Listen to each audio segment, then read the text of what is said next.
Bonjour à tous, merci d'être venus aussi nombreux. Bonjour également à ceux qui nous regardent en visioconférence depuis chez eux.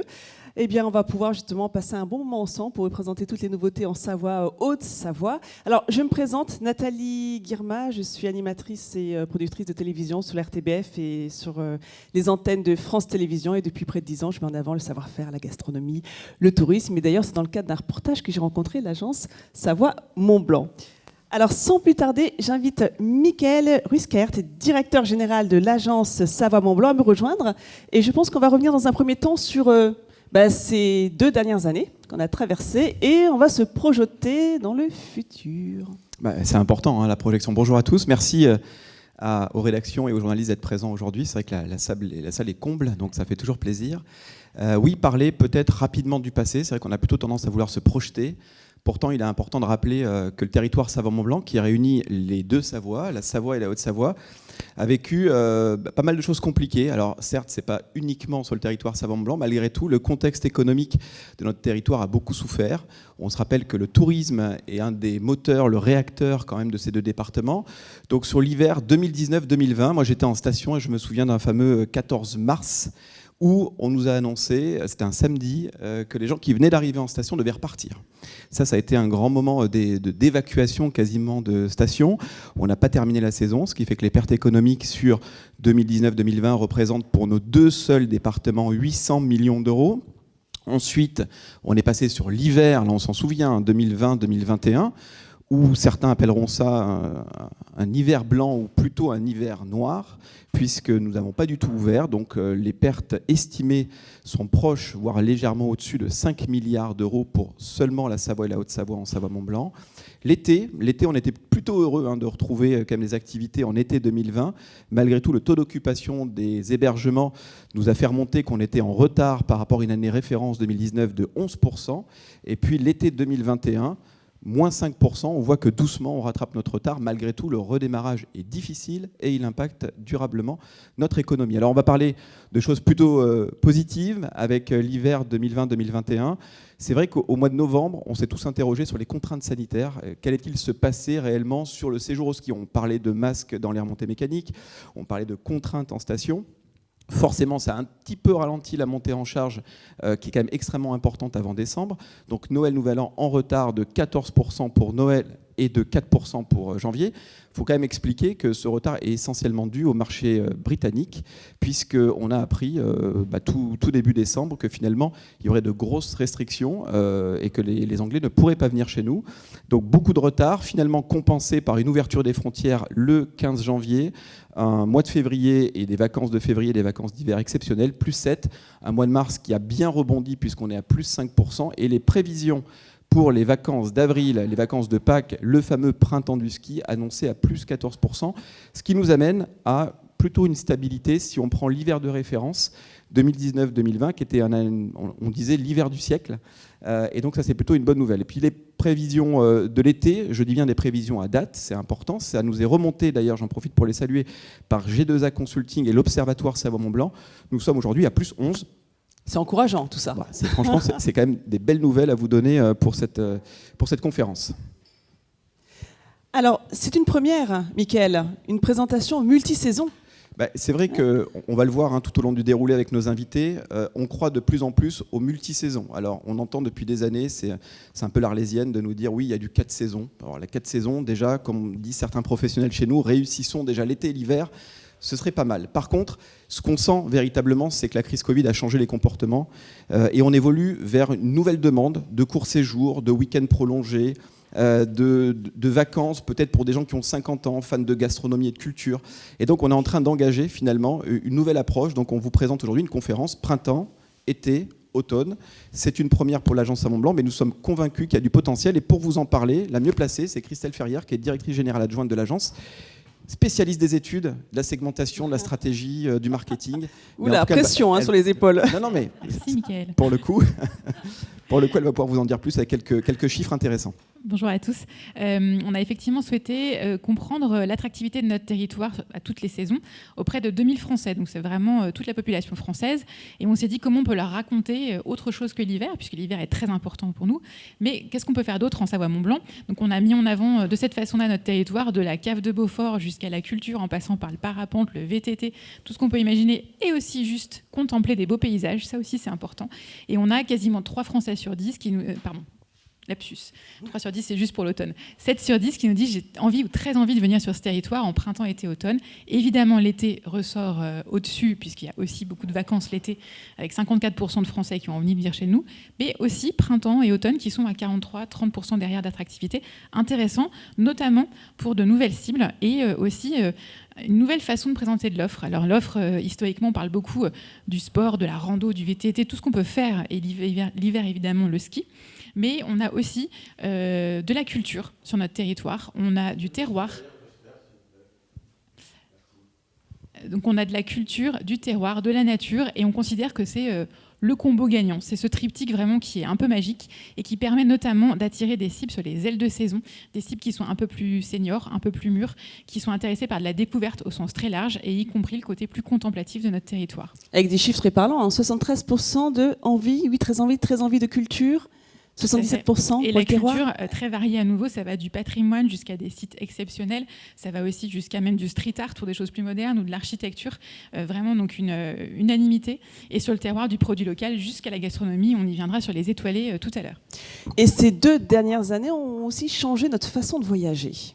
Effectivement, on a vu dans notre étude qu'il y avait un vrai cliquet qui avait été passé post-Covid, notamment sur cette notion de transition et d'inquiétude pour l'avenir aussi, et pour sa façon de se comporter au quotidien.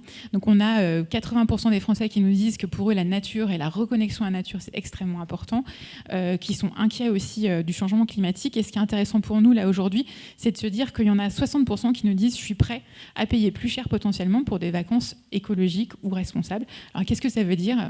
C'est beaucoup de choses potentiellement. Ce qu'on voit en fait, ce qui marche le mieux entre guillemets dans le hit des vacances responsables, c'est les hébergements éco-conçus ou éco-responsables, c'est aussi les restaurants, les circuits courts, le local, le fait maison, c'est les activités aussi, on y reviendra plus longuement dans la conférence, et puis les transports décarbonés. Donc toutes ces initiatives mis bout à bout qui montrent qu'un territoire est engagé dans quelque chose de vertueux, c'est ce qu'on essaye d'utiliser comme colonne vertébrale sur notre approche aujourd'hui. Et ce qu'on a vu aussi, c'est qu'on a posé la question, qu'est-ce qui va changer pour vous après la crise par rapport à avant? Donc évidemment, là, on ne le voit pas sur le chart, mais il y a 50 à 60% de gens qui nous disent « je ne vais rien changer en fait sur tout ça, je vais faire ni plus ni moins ». On a regardé un peu les écarts et qu'est-ce qu'ils vont faire en plus par rapport à ce qu'ils vont faire en moins. Et ce qu'on voit, c'est que vraiment, c'est le côté prendre soin de sa santé, le bien-être. Donc ça aussi, c'est quelque chose d'important qu'on a conservé dans notre approche du dossier de presse. Et aussi, attention à son budget. On voit une crise économique qui s'installe, qui est en train peut-être de se creuser même. Donc on a aussi des concepts qu'on vous proposera sur des séjours qui sont attractifs en prix. Et côté aspiration. Et une fois qu'on s'est dit ça, colonne vertébrale, transition, ok, c'est peut-être pas comme ça qu'il faut quand même raconter les choses pour faire envie pour venir en vacances, pas que ce soit vécu comme une contrainte. Donc que veulent les Français quand ils sont en vacances? Eh bien, ils veulent déjà se déconnecter, se reconnecter à la nature, ils veulent partager des bons moments avec leur famille, c'est des choses toutes simples finalement, surtout en ce moment. Et puis aussi, ils veulent découvrir des nouvelles choses, des nouvelles cultures, ils veulent aller à la rencontre de l'autre. Donc vous verrez que dans ce qui nous a intéressés pour ce dossier de presse, c'est ça, c'est comment vivre le moment présent, vivre intensément avec des activités, aussi juste partager des bons moments, vibrer avec les autres, et puis évidemment profiter toute saison, vagabonder et être en itinérance sur ce territoire. Vivre intensément, voilà, savourer. Exactement. Et ben on va découvrir justement les coups de cœur. Les coups de cœur, les nouveautés. Alors, je vous le dis tout de suite, c'est qu'un échantillon de toutes les nouveautés, hein, parce qu'il a fallu faire des choix. Et donc, vous aurez un dossier de presse complet à la fin de cette conférence. Également, un dossier de presse digitalisé pour ceux qui sont à distance. Oui, évidemment, parce que beaucoup nous regardent aussi sur le streaming. C'est toujours compliqué de faire des choix, donc on s'est basé plutôt sur l'étude que vient de vous présenter Christelle. Pour faire des petits clins d'œil, on vous invite dans le dossier de presse à regarder tout en détail, puisque les équipes de Muriel avec Christelle et toutes les filles qui travaillent ardemment sur ce dossier de presse ont pu ressortir et valoriser au niveau du territoire pour cet été 2022, mais pas que, aussi pour les ailes de saison. Donc on revient sur le biotope, ça nous a beaucoup marqué. J'y suis passé encore il y a 3 jours en voiture. C'est vrai que Combloux investit fortement dans un territoire d'eau, dans un plan d'eau qui est un peu unique, déjà parce que le site il est complètement incroyable. On est en face du Mont Blanc, donc ça c'est le premier sujet. Mais le deuxième, c'est que depuis 2022, ils ont été le premier plan d'eau biotope, à savoir que c'est les plantes qui filtrent l'eau. Et là, ils investissent plus de 2,5 millions pour pouvoir rendre ça plus accessible avec des plages, avec des zones pataugeoires pour les plus petits, mais aussi des couloirs de nage pour les plus grands. Donc on arrive vraiment à un concept qui est unique en France et on voulait faire un vrai clin d'œil au travail qu'a mené Combloux sur ce plan d'eau. Parler aussi des parcs naturels chez nous qui sont extrêmement importants avec toute la biodiversité, entre autres du tétralyre ou d'autres espèces comme ça protégées. Et effectivement, là aussi, il y a beaucoup de choses qui sont menées et beaucoup d'actions que je vous invite à découvrir dans le document qu'on va vous remettre. Les écogîtes, alors les écogîtes, c'est une nouvelle manière, on en a parlé dans l'étude, il y a beaucoup d'attentes autour de ces nouveaux hébergements. Compliqué au départ de faire un écogîte parce que c'est toujours sporadique. Là, on a une commune, Pradlis-Sauman, qui s'investit véritablement alors, dans l'implantation de ces gîtes pour savoir où ils sont situés, comment ils s'inscrivent dans le paysage, savoir si l'électricité elle est bien photovoltaïque. Évidemment, les grands sujets qu'on connaît tous, le tri sélectif, le fait de manger en circuit court quand on a des produits à proposer. Tout ça, c'est un concept qui, là aussi, est unique. Certes, beaucoup de départements le font et tant mieux, mais eux sont allés un peu plus loin. C'est pour ça qu'on voulait leur mettre un petit coup de projecteur. Et là aussi, je vous invite à découvrir les chambres d'hôtes qui suivent ce même rythme. On voit que c'est désormais un des critères indispensables sur les réservations. C'est le fait de prendre soin de sa clientèle, mais aussi de son environnement. Donc ça fait partie de ses coups de cœur. Ah oui, alors là, les chefs étoilés. C'est d'actualité. Il y a 2 jours, on a reçu les bonnes nouvelles qui étaient de mettre en avant 2 chefs de nouveau étoilés. Je dis de nouveau parce qu'ils l'étaient déjà à Megève et à Courchevel avec Anne-Sophie Pic pour la Maison Pic à Megève qui a pris une première étoile. Ce n'est que le début avec le Four Seasons pour lequel elle gère le restaurant.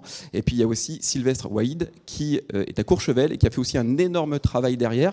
Et j'en profite pour dire qu'en octobre, c'est assez rare, il y a un événement majeur, un événement national majeur qui se passe à Megève, qui est topissime, dont l'agence Savoie Mont Blanc est partenaire, avec les 100 plus grands chefs qui seront présents sur site. Alors c'est l'occasion de mettre en valeur la gastronomie, ça c'est sûr, et c'est important. On est un territoire richement étoilé. Je crois qu'on est Combien d'étoilés en tout? Alors on a 53 étoiles au total, et je crois qu'on est le 2e territoire le plus étoilé de France après Paris. C'est bon, on me dit que c'est bon là-haut. Donc ça c'est plutôt chouette, et topissime refaire un clin d'œil sur le fait que ce sera Pierre Hermé qui sera ambassadeur au mois d'octobre avec nous sur Tokissime. Évidemment, focus sur la pâtisserie. Ça, c'est pour le petit point. On revient sur Montagne Mon Trip. Historiquement, Montagne Mon Tempo. On a voulu un petit peu le twister, comme ils disent en cuisine, pour arriver à quelque chose de peut-être plus jeune, plus en adéquation avec la cible. On veut booster effectivement les offres jeunes. Alors, on est jeune jusqu'à 30 ans. C'est vrai que souvent, on se dit, c'est quoi un jeune? Est-ce qu'il a 8 ans, 3 ans, 10 ans, 15 ans? Finalement, on est tous jeunes, mais jusqu'à 30 ans, on est jeune. Donc là, on travaille, et j'en profite pour remercier les partenaires ici présents qui sont cités là dans le petit argumentaire, pour vous remercier parce que c'est vrai qu'on voit que ces offres commencent à bien démarrer, on fait de la conversion, on génère du business pour notre territoire et c'est finalement ça aussi la mission de l'agence Savoie Mont Blanc. Ouais. Alors il faut oser, mais ça fait quand même partie des grands moments, si vous venez chez nous, de pouvoir vous dire un soir, je vais me mettre à flanc de falaise, à 200 mètres dans le vide, les pieds dans le vide, c'est très instagrammable, soyez rassurés, très sécure aussi, ça c'est important. Et là aussi, des positions de stations qui s'investissent dans ce projet avec les Arcs Bourg-Saint-Maurice, avec la Haute-Maurienne vanoise, avec le Haut-Gifre, Annecy, Avoria également, qui associe en fait le plaisir de la Via Ferrata, qu'on peut faire, d'ailleurs on le voit sur Arèche-Beaufort, le matin très tôt ou le soir, un peu plus tard à la tombée du soleil, donc forcément le panorama est incroyable, mais surtout on peut vivre une expérience toute une nuit, d'être totalement suspendu dans le vide, et c'est un petit clin d'œil qui mérite d'être vécu. Vous l'avez tenté? Je ne l'ai pas tenté, mais j'y pense. Non mais j'aimerais bien, franchement j'aimerais bien.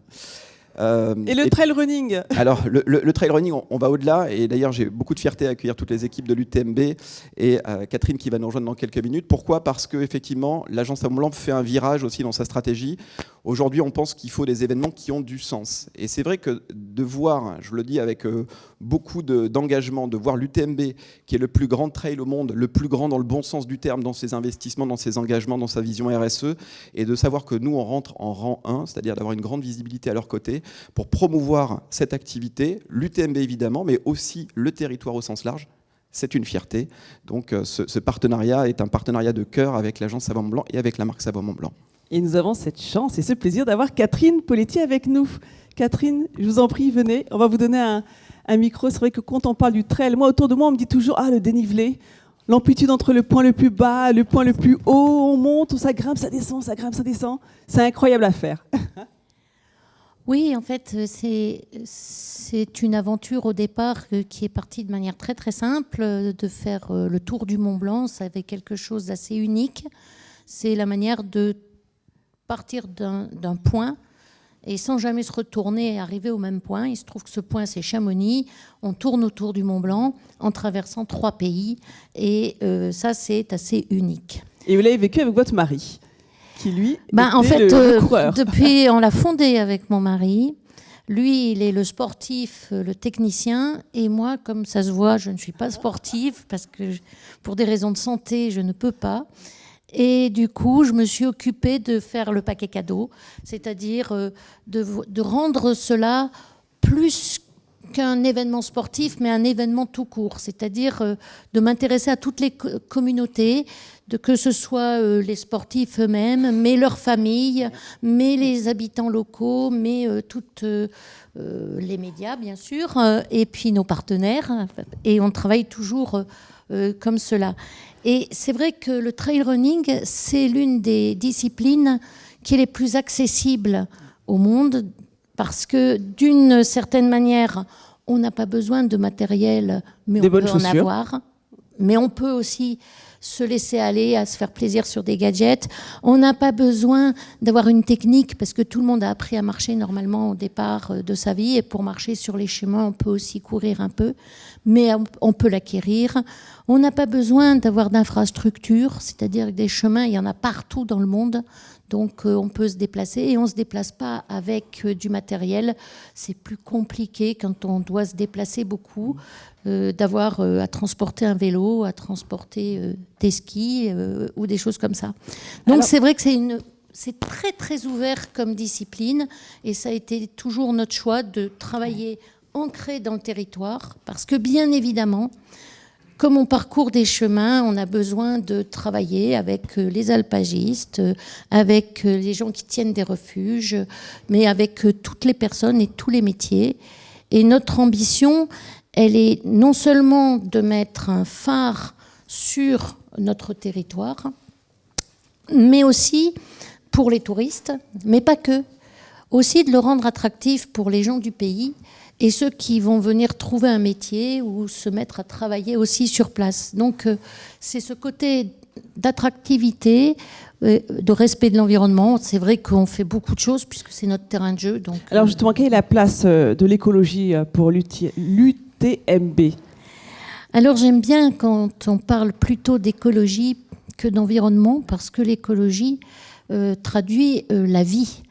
Et ce sont les liens entre les vivants et les liens entre les vivants et leur environnement, justement. Donc, on parle plus de diversité et c'est ce qu'on s'accroche à faire, c'est-à-dire effectivement de gérer la vie, d'avoir des actions plutôt pour apprendre aux autres et sensibiliser le grand public sur tout ce qui est important, quels sont les bons gestes, quelles sont les choses qui font qu'on respecte, et c'est pas toujours naturel. On a un public de plus en plus grand, comme on l'a entendu, de gens qui recherchent la nature, donc qui n'ont pas vécu dans la nature et qui doivent s'y retrouver. Et il y a un moment, il faut apprendre à le faire. Et vous le dites souvent, hein, la montagne est habitée, il ne faut pas l'oublier, ça. Oui, c'est vrai qu'on s'est souvent posé la question, et ça c'est ce côté écologique, il y a des montagnes magnifiques partout dans le monde. Mais l'une des spécificités du pays du Mont Blanc et des nôtres, et c'est ce que je demandais à nos amis américains, puisqu'ils ont une manière très différente de gérer cela, c'est que la nôtre, elle est habitée. Il y a des villages, il y a des gens qui y travaillent, il y a des éleveurs, il y a des refuges, etc. Alors, et il n'y a pas de séparation entre la vie et la nature. Il y a simplement un bon équilibre qui se crée petit à petit. Alors on l'a dit, hein, c'est le trail running le plus célèbre au monde. Le développement justement de cette marque UTMB à l'international, comment elle sert le territoire ? Eh bien, il y a un moment où effectivement ce territoire il est ce qu'il est et il y a de plus en plus de demandes. On a tellement de demandes qu'on est obligé de faire des tirages au sort. La dernière fois qu'on a à peu près sur 7 courses, mais je crois qu'on est arrivé au maximum, on accueille 10 000 coureurs plus leurs familles. Il faut savoir que les familles, ça représente en moyenne 2 personnes par coureur.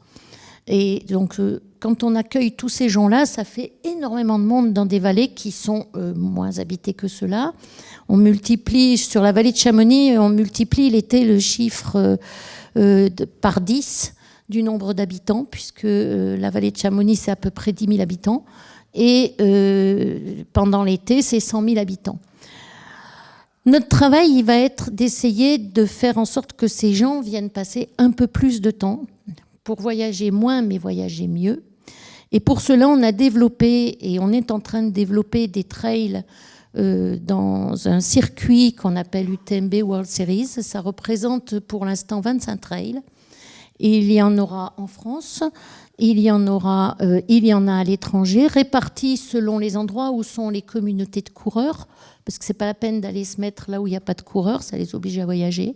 Mais si on se met là où il y en a, ben, ça leur permet de trouver une activité sur place. Et il va y en avoir d'autres en France, un à Nice en l'occurrence, un au Puy-en-Velay aussi. Plus tard, il y en a un autre, je pense, qui est prévu dans le nord-est. Il y en a en Suisse, etc. Et tous ces trails qu'on a créés, tous ces événements qui sont des by UTMB, auront les qualités des UTMB, mais surtout auront le rôle de pouvoir permettre de créer, pas une chicane, mais un accès à l'UTMB Mont-Blanc qui soit plus raisonné et où on ne soit pas obligé de se changer de faiseur de rêve parce que tout le monde veut venir, 32 000 demandes, en briseur de rêve parce qu'il y en a quand même 22 000 auxquels on ne peut pas accorder une place. Donc l'idée, c'est de créer un chemin plus organisé et puis même que les gens puissent aller découvrir d'autres cultures, d'autres territoires de cette manière-là. Merci beaucoup Catherine Poletti. Merci Catherine. On va continuer nos voyages dans ces coups de cœur, dans ces nouveautés. Avec vous, Mickaël. Oui, alors on a décidé aujourd'hui de faire efficace, mais on ne pouvait pas ne pas parler du Tour des Bauges à vélo, déjà parce que les équipes ont travaillé presque 2 ans sur cet itinéraire qu'on qualifie d'itinérance. Ce qui est assez incroyable, c'est de pouvoir effectivement faire 130 km en 4 jours en profitant de la gastronomie. On peut être plutôt physique et le faire beaucoup plus vite, évidemment, et on peut plutôt le faire en famille avec des voies vertes qui sont dédiées. Et on voit un petit peu les zones de passage, on voit les panoramas qui sont loin d'être photoshopés, sur lesquels il y a vraiment des choses incroyables. C'est simple, on peut y accéder même en train, puisqu'on a vraiment regardé les accès pour pouvoir créer cet itinéraire, et on passe dans une zone UNESCO qui est juste incroyable. Voilà. Ah, et juste avant, info importante, il y a un voyage de presse qui est organisé très bientôt. Donc pour ceux qui sont intéressés, et je m'adresse à ceux qui sont à distance, n'oubliez pas, vous pouvez justement vous rapprocher des équipes sur place juste après la conférence. C'est au mois de mai. Ouais, très bientôt. Courchevel, marque emblématique évidemment du ski l'hiver, mais pas que. Pour cela qu'on a souhaité mettre un coup de projecteur sur Courchevel, parce que c'est probablement les seuls à proposer un chemin du bien-être. Alors c'est quoi un chemin du bien-être ? 1250 mètres d'altitude, vous pouvez arriver à 3000 mètres. Vous pouvez le pratiquer été comme intersaison. Il y a du yoga, il y a de la marche afghane, il y a de la contemplation, il y a de la méditation. C'est ce qu'on a trouvé plutôt sympa, et surtout l'attente qu'il y a aujourd'hui, qui est autour du yoga, et tout à l'heure Christelle en parlait sur la notion de bien-être. On retrouve bien ça dans les valeurs de Courchevel l'été, donc c'était plutôt intéressant de pouvoir faire un focus là-dessus.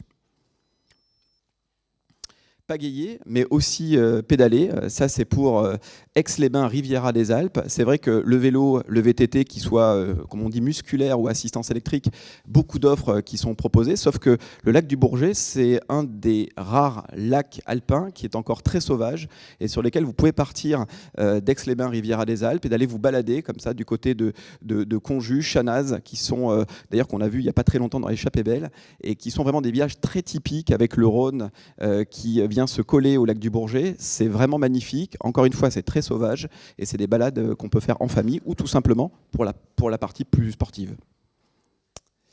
C'est très varié. Oui, c'est très varié. On arrive progressivement sur la fin de cette présentation avec les concerts. On voulait saluer aussi toutes les initiatives qui sont menées en alpage parce que nos stations, nos villages et nos villes font beaucoup d'efforts sur la complémentarité. C'est important dans l'offre touristique. On voit bien que La Clusaz, Saint-François-Longchamp, Val d'Arly et Chamonix-Mont-Blanc se complètent avec une vraie histoire baroque pour certains, de l'électro pour d'autres, du jazz pour certains.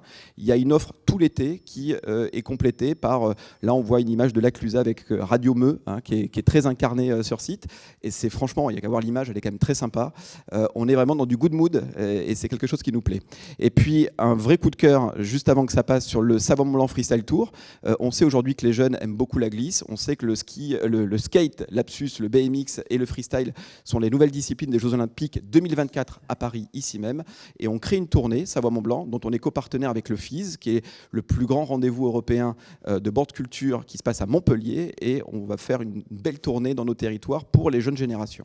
On le voit, l'offre est très très riche et il y avait ce souhait justement de l'agence Savoie-Mont-Blanc de digitaliser cette offre pour la rendre plus accessible en travaillant avec Alentour. Exactement. Et c'est vrai qu'on peut vous présenter de très belles images, on peut vous dire que l'offre est exceptionnelle. Si vous avez des difficultés pour réserver ou si vous ne comprenez pas le parcours client au moment où vous voulez pratiquer l'activité, on sent qu'il y a un segment majeur qui manque dans l'axe de réservation. C'est pour ça qu'on a fait confiance à Timothée, qui va nous rejoindre, sur lesquels on est heureux d'être un territoire test pour Alentour sur la plateforme de réservation dédiée à l'activité. Et Timothée pourra en parler mieux que personne. Et même tout de suite, Timothée Deroux va vous donner un micro, donc CEO de la plateforme de tourisme de proximité Alentour. Peut-être déjà expliquer ce qu'est Alentour aux journalistes présents et ceux qui nous regardent à distance. Bonjour à tous, merci beaucoup Michael de m'avoir proposé de présenter Alentour et je suis très flatté d'être considéré comme un coup de cœur de l'agence Savoie-Mont-Blanc, enfin qu'Alentour soit considéré comme un coup de cœur. Alentour, c'est un projet qui a été initié par le gouvernement, qui est porté par la Banque des Territoires, la Caisse des dépôts, donc c'est un projet d'intérêt général, qui vise à simplifier la distribution et la réservation d'activités touristiques de loisirs. Les activités touristiques de loisirs, on en a vu plein, là. Il y a plein d'exemples, le canyoning, le rafting, la via ferrata, le parapente, il y a énormément d'activités de loisirs touristiques en montagne et dans la destination Savoie-Mont-Blanc. Et donc Alentour va rendre réservable en ligne ce segment de la filière touristique qui aujourd'hui est très peu digitalisé.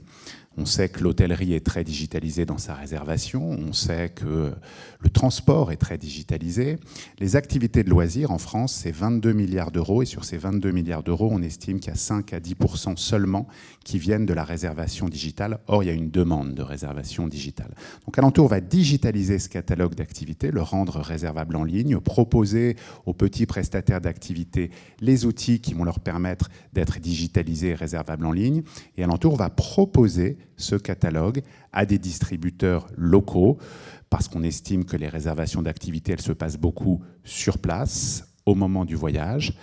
Et donc ces distributeurs locaux, ce sont les hébergements touristiques, les hôtels, les campings, les gîtes, et ce sont aussi les institutionnels, les bureaux d'office du tourisme, et c'est tout l'objet du partenariat que nous faisons avec Savoie-Mont-Blanc. Oui, c'est-à-dire que visiter un musée, c'est digitalisé, mais dès qu'on est dans des expériences en plein air, comme ça, outdoor, c'est plus compliqué. Pourquoi c'est important, justement, de digitaliser tous ces prestataires ? C'est important de digitaliser ces prestataires, d'abord parce que la demande, elle va être de plus en plus digitale. On sait qu'il y a de plus en plus de touristes, de vacanciers ou même de locaux qui sont digital natives.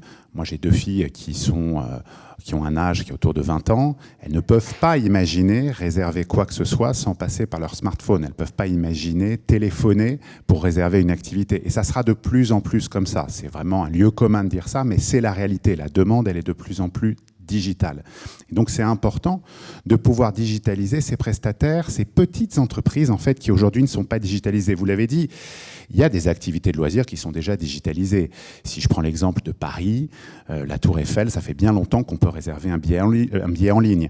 Le château de Versailles, c'est pareil. Les activités outdoor, les activités qui sont très propres d'ailleurs à la destination Savoie-Mont-Blanc, aujourd'hui elles sont très peu digitalisées. Et d'ailleurs sur le site savoiemontblanc.com, il y a un contenu absolument magnifique qui montre ces activités, mais aujourd'hui elles ne sont pas réservables en ligne. Et c'est bien ça l'enjeu. Et ce partenariat, cette co-construction avec l'agence Savoie-Mont-Blanc, c'est crucial pour vous. C'est absolument crucial. D'abord, parce que l'agence Savoie-Mont-Blanc nous a fait confiance dès le départ.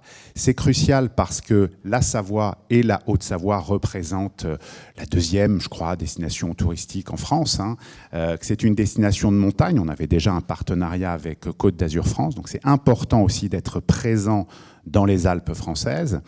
Et ce qui est important aussi dans ce partenariat avec Michael, Véronique et leurs équipes, c'est que ce qu'on veut, c'est co-construire ensemble cette plateforme. Encore une fois, c'est un projet d'intérêt public. Notre objectif, ce n'est pas de remplacer des choses qui existent déjà et qui fonctionnent. Notre objectif, c'est de créer une nouvelle dynamique pour dynamiser les écosystèmes touristiques locaux en digitalisant des petits prestataires d'activités qui ne sont pas digitalisés aujourd'hui et dont on ne veut pas qu'ils soient uniquement dépendants à terme de grandes plateformes américaines. C'est ça l'idée et c'est pour ça qu'on est très heureux de ce partenariat avec l'agence Savoie-Mont-Blanc. Merci beaucoup Timothée Deroux. Et je rappelle qu'il y a justement tout un voyage organisé par vous pour faire découvrir aux offices de tourisme alentours. J'ai oublié de le préciser. Le 29 mars. Voilà, grâce à l'agence Savoie-Mont-Blanc, on a une tournée, même, c'est pas que le 29 mars, c'est plusieurs visites jusqu'au mois d'avril, où on va rencontrer des offices du tourisme, des socio-professionnels, pour leur présenter Alentour, pour leur expliquer pourquoi on est là et pour leur expliquer les bienfaits d'Alentour et du partenariat avec l'agence Savoie-Mont-Blanc. C'est précisément, nous on est persuadés que c'est en s'appuyant sur les destinations, comme la Savoie et la Haute-Savoie, qu'on va réussir ce projet Alentour, qui a d'ailleurs déjà une traction commerciale très forte. On a beaucoup d'activités qui veulent se connecter ou qui se sont déjà connectées et beaucoup de distributeurs qui se sont connectés aussi. Pour avoir un maillage parfait de l'offre justement possible en Haute-Savoie et en Savoie. Merci beaucoup Timothée. Merci beaucoup. Timothée Deroux, un dernier mot Michael avant de passer aux questions. J'espère que la pluralité de l'offre, comme on dit, que le territoire était inspirant. Nous, on compte vraiment sur vous, sur le relais, pour promouvoir un tourisme dans le lissage des flux. C'est vrai qu'on a des pics de fréquentation parfois, on a un été qui fonctionne bien, mais on est convaincu qu'aujourd'hui, on en parlait avec Catherine et ses équipes, on a besoin aussi d'ouvrir, et on sait que les ailes de saison sont un vrai levier de croissance, mais aussi de confort pour nos clientèles. Donc de faire la promotion aussi en ailes de saison, c'est quelque chose qui est plutôt inspirant, c'est ce qu'on a voulu incarner aujourd'hui. Vous aurez toutes les informations dans le dossier de presse, donc merci encore à ceux qui se sont déplacés, et je pense à ceux qui nous regardent en streaming également, et aux offices de tourisme, les responsables com et les directeurs d'office qui sont toujours présents aux côtés de l'agence. Merci. Alors, juste avant de se retrouver autour d'un verre, est-ce que vous avez des questions ? On a Catherine, on a Timothée, Michael, Christelle, tout le monde est là pour répondre aux questions. On va vous apporter un micro peut-être pour avoir... on va peut-être faire circuler un micro pour bien entendre les questions à chaque fois. Monsieur, et si vous pouvez vous présenter avant de poser la question, s'il vous plaît. Ok, alors Bruno Courtin pour le site et le média Tourmag. Il y a un processus qui a été engagé par, alors c'est l'agence et peut-être plus largement Savoie-Mont-Blanc, qu'on appelle Demain Savoie-Mont-Blanc, qui est une réflexion stratégique sur l'avenir du tourisme, je pense, dans la région. Est-ce que c'est déjà une émanation de cette réflexion ? Et est-ce que cette stratégie Demain Savoie-Mont-Blanc, elle va être présentée de façon plus complète ? Alors, premièrement, je peux vous dire de manière sincère que c'est une très bonne question. Parce que cette question, non mais je vois Christelle qui... Non, parce que pour nous, c'est un vrai sujet. Demain, Savoie-Mont-Blanc a demandé 4 mois de travail sur le terrain. On a fait 300 interviews, on s'est déplacé dans 11 territoires pour auditer en fait quelles étaient les répercussions de la crise, mais surtout les fameux sujets, les jeunes, la gestion de flux, le surtourisme pour certains, etc. Ça fait 25 ans qu'on en parle et concrètement, on n'a pas trouvé les clés à certains sujets où, quand on regarde le poids économique que représente le tourisme, on devrait déjà avoir apporté un certain nombre de réponses. Donc aujourd'hui, ce travail, il a été mené, il fait 120 pages, il a été digeste, on l'a passé en 40 pages pour qu'effectivement, il soit plus accessible et de le démocratiser un petit peu. Le livrable est prévu en mai. Une restitution publique avec les médias et tous ceux qui y ont participé. Il y a des choses extrêmement intéressantes et pour être sincère, on a reculé le livrable, pour être tout à fait transparent, parce qu'on voyait qu'en décembre, on avait des sujets de nouveau Covid, on avait une crise sanitaire, on avait des stations de ski qui n'avaient pas ouvertes depuis plus d'un an et demi, et on s'est concentré là-dessus, mais effectivement, il y a des choses extrêmement intéressantes dans la vision du tourisme de demain, y compris pour Savoie-Mont-Blanc qui représente 70% de l'offre ski en France. Les deux départements capitalisent 70% des séjours. C'est extrêmement important pour nous de nous remettre en question sur certains sujets, mais surtout d'être dans une démarche de progrès. Est-ce qu'il y a d'autres questions ? Est-ce qu'il y a d'autres questions dans la salle? N'hésitez pas. Aucune question. Ah, madame, une question, le micro pour devant. Et surtout, pour ceux qui sont à distance, les journalistes, n'hésitez pas à nous envoyer vos questions par mail. On les attend également. Je vous en prie, présentez-vous avant, s'il vous plaît. Emmanuel Tullier pour Hospitality On. Vous nous avez présenté un peu des changements dans le mode de communication, plus précis, plus ciblé. Est-ce que vous avez des cibles prioritaires et puis quels sont vos objectifs pour ces cibles ? Effectivement, dans notre étude, on s'est attaché à cartographier la population française par rapport à leurs attentes, leurs envies de vacances, et en particulier en Savoie-Mont-Blanc. On a identifié un cœur de cible qui vient déjà beaucoup chez nous. Si je schématise un petit peu, c'est les familles et les plus jeunes qui sont très intéressés par tout ce qui est très actif, sportif sur ce territoire, en toute saison, donc qui est vraiment à fidéliser. On a une cible qui est sortie, qu'on a appelée les explorateurs insatiables. Ils voyagent beaucoup, c'est 30% des séjours des Français, c'est énorme, mais c'est que 7% des gens. Et eux, ils veulent du slow tourisme, ils veulent cette transition dont on a parlé. Donc c'est comme ça qu'on va les toucher, c'est en essayant de pousser des offres qui sont de plus en plus vertueuses sur notre territoire. Et puis il y a les deux autres groupes qui sont plus seniors, j'en ai parlé sans donner leur petit nom tout à l'heure, donc les terroirs et les collectionneurs de culture.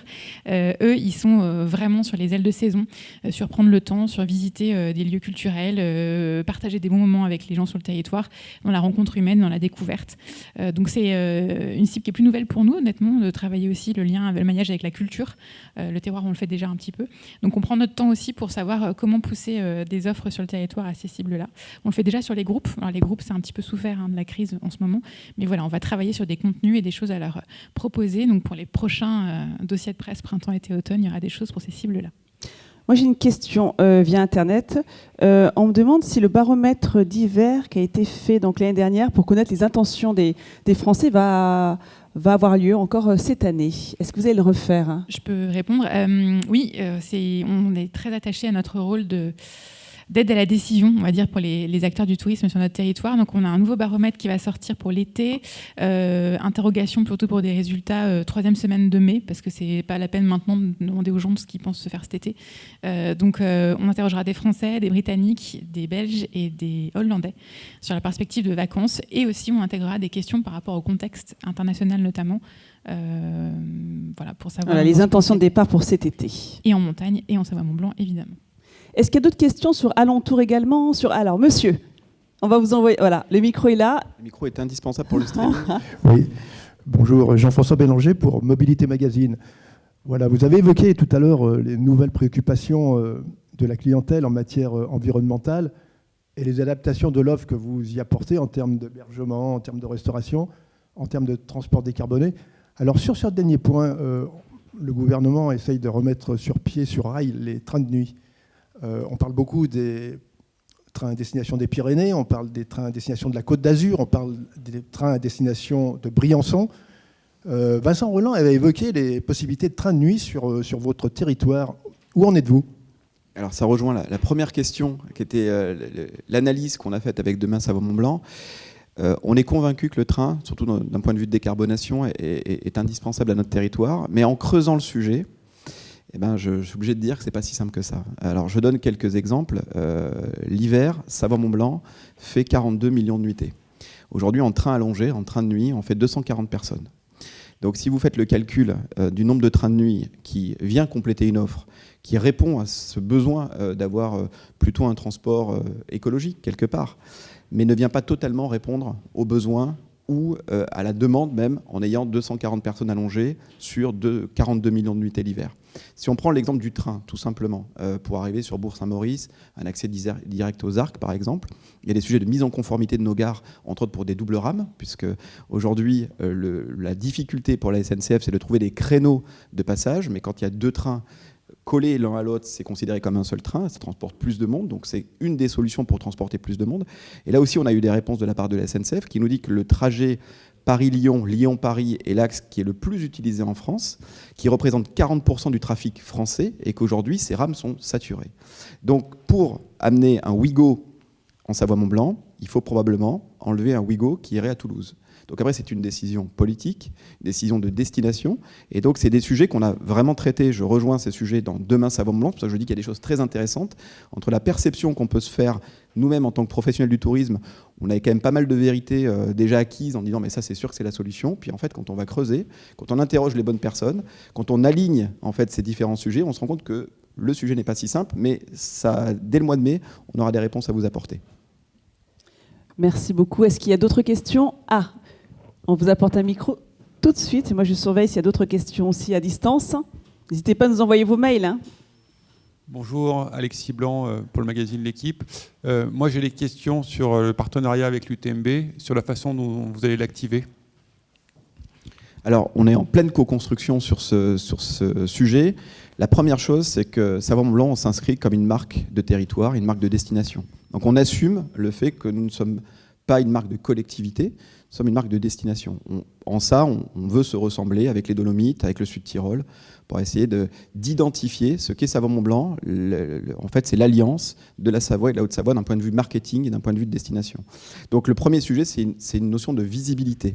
Mais pas que. On s'inscrit avec l'UTMB autour des ambassadeurs, autour de projets. On s'inscrit avec l'UTMB sur la valorisation des filières et des produits agro, entre autres, qui sont consommés pour 80% essentiellement par des touristes ou des locaux. On s'inscrit dans un projet digital aussi pour essayer de mettre en avant justement, parce que Catherine tout à l'heure a été plutôt modeste, elle nous a parlé des actions que menait l'UTMB, mais quand je vois le travail qu'ils font sur les sentiers, par exemple la réhabilitation des sentiers avec tes bénévoles, quand on voit toute la machine qu'il y a derrière quand même pour remettre en état, pour préparer l'UTMB, c'est juste incroyable. Et nous, c'est aussi de créer du contenu pour mettre en valeur des acteurs qui à un moment donné sont plutôt vertueux pour notre territoire et sont capables de démultiplier leur événement pour finalement offrir cette offre ailleurs et donc éviter d'avoir une concentration aussi sur certaines dates où, comme elle le disait, il y a seulement un tiers des coureurs qui trouvent leur bonheur, puisque 2 tiers, globalement, ne sont pas sélectionnés. Donc ça, c'est un peu la vision. Nous, c'est le faire savoir, hein, c'est notre force. On a la première communauté au monde, montagne, c'est Savoie Mont Blanc, qui est leader sur ce segment digital. Bah, c'est de les accompagner sur la partie digitale. Et puis c'est aussi, encore une fois, et j'insiste bien, sur la partie pratique et pratiquant, puisqu'on va aussi accompagner une course pour pouvoir valoriser la discipline, et une course accessible, parce qu'on est quand même parfois très élitiste. En tout cas, c'est une image qu'on peut avoir parfois du trail, bah, pas que. Et c'est là-dessus aussi qu'on va pousser le partenariat.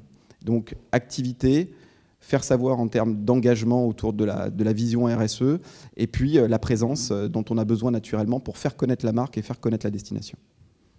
Merci beaucoup. Une autre question. Question sur le fonctionnement d'Alentour, plateforme de réservation avec ou sans commission pour le prestataire, le client. Alors, je vous en prie Timothée, on va vous redonner le micro. Oui, alors, Alentour, c'est un dispositif B2B2C. Donc, la connexion pour les prestataires et la connexion pour les distributeurs est entièrement gratuite. C'est une plateforme qui fonctionne en marque blanche. Notre objectif, c'est effectivement de faire des réservations et nous prélevons une commission sur ces réservations. Une commission qu'on veut mieux-disante, bien mieux-disante même que celle des plateformes B2C qui existent sur des gros porteurs, type Viator ou Get Your Guide. Et donc, oui, on prélève une commission qui est mieux-disante et qui est fonction en fait du potentiel du prestataire. Mais elle est maximum, en incluant tout, de 15%. Merci beaucoup, Timothée Deroux. Est-ce qu'il y a d'autres questions? Une dernière question. Ah, oui. Madame, on va vous apporter un micro. Ça fait rêver. C'est quoi cette photo? Elle est prise où cette photo? Alors, où a été prise cette photo? Michael, Christelle. Aiguebelette, le lac d'Aiguebelette, qui est juste à côté de Chambéry et qui est une réserve, d'ailleurs, une réserve naturelle, entre autres, et qui est juste magnifique. Et aucun bateau à moteur électrique, enfin, à essence. On a évoqué effectivement le tourisme responsable, les hébergements, les restaurants, cette volonté, ces changements de consommation depuis le Covid. C'est la compagnie des bateaux qui gère ça et qui a fait d'ailleurs une traversée sur le lac d'Aiguebelette en bateau électrique, quand même à grosse capacité. Donc il y a des évolutions comme ça qui se mènent. Et c'est vrai qu'on a tendance à pouvoir penser qu'on est à l'autre bout du monde. Finalement, on n'est pas très loin. Ouais. Et cette photo fait écho justement à la présentation. Mais on a un dossier de presse complet qu'on va pouvoir vous donner avec tous les coups de cœur, les nouveautés. Bon. Alors, merci en tout cas. Est-ce que d'autres questions sont... Ah oui, Grande Odyssée. Alors, allez, c'est pour le joke et on termine. Grande Odyssée, nous sommes partenaires depuis 2006 sur la Grande Odyssée. Il y a des choses qui vont évoluer. Mais effectivement, les chiens de traîneau, très contemplatifs, très beaux, très compétition aussi. coche les cases effectivement de pas mal de choses chez nous. Donc la Grande Odyssée Savoie-Mont-Blanc, qu'on est en co-naming depuis 2006 avec les équipes d'Annabelle. Merci beaucoup, merci à tous. Et on tient aussi à remercier les journalistes à distance. Merci beaucoup d'avoir été avec nous pour cette présentation.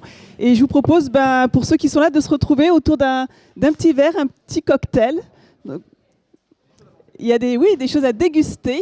Et vous pourrez continuer à poser vos questions en toute intimité aux différents intervenants.